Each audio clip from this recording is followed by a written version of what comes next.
Have you ever agreed to host a dinner or invite a friend over, but the moment you hear the knock on the door, a heavy exhaustion washes over you?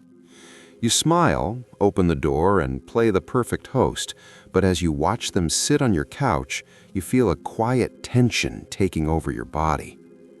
At first, it is easy to assume you're just antisocial or that you are simply a bad friend, but that explanation doesn't quite land.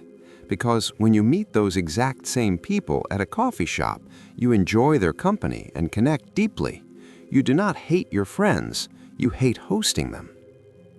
Today, we're looking at the psychology and neuroscience of why having guests in your home feels so completely draining to your mind. For most people, a home is just a building where they sleep and keep their belongings. But if you are a highly observant or sensitive person, home is not just a place, it is a psychological sanctuary. Out in the world, you are constantly performing. You have to speak louder to be heard, pretend more to be accepted, and wear a social mask that knows what to say and how to fit in. But when the door closes behind you at home, that social version of you finally dissolves. The home is a low-threat environment where your body stops producing as much cortisol, the stress hormone, because there is no longer a need to defend or perform. When you invite guests inside, you are bringing the demands of the outside world directly into your only safe space. If you have a highly aware mind, your nervous system does not know how to stop monitoring the room. You don't just sit and have a casual chat, you are constantly reading the emotional data. You notice the shift in their posture, track their comfort level, and sense the emotional temperature of the room long before words are spoken.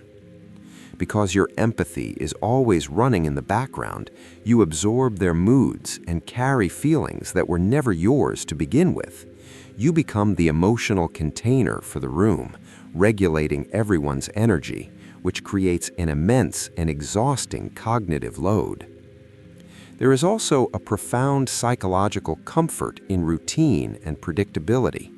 Your brain loves the familiarity of your space because it naturally reduces anxiety. Every small detail, from the dim lighting to the soft silence, is a way of telling your nervous system that you are safe. When guests arrive, that predictability shatters. They move things, they change the volume of the space, and your identity begins to fragment as you adapt to your new audience. You are no longer the only audience that matters, and your brain is forced back into survival and performance mode. This is why you might feel a secret sense of guilt when you catch yourself watching the clock, quietly waiting for them to leave. You are not a bad person for wanting your house back. Your body is just desperate for emotional decompression. You have spent the entire visit holding your breath, managing impressions, and suppressing your own need for stillness. You need them to leave so you can finally drop the armor, exhale, and let your nervous system reset. Hating having guests doesn't mean you are cold, distant, or unloving. It simply means you protect your peace, and you understand that your home is the one sacred place where you do not have to perform for anyone. If this video helped you recognize yourself, you are not alone here. This channel is a space for understanding the quieter psychological patterns that shape how we think, connect, and move through the world. If you found this meaningful, consider subscribing so you do not miss future conversations. And drop a comment below about how you feel when you have to host guests in your home. Your perspective might help someone else finally feel understood. Thank you for watching.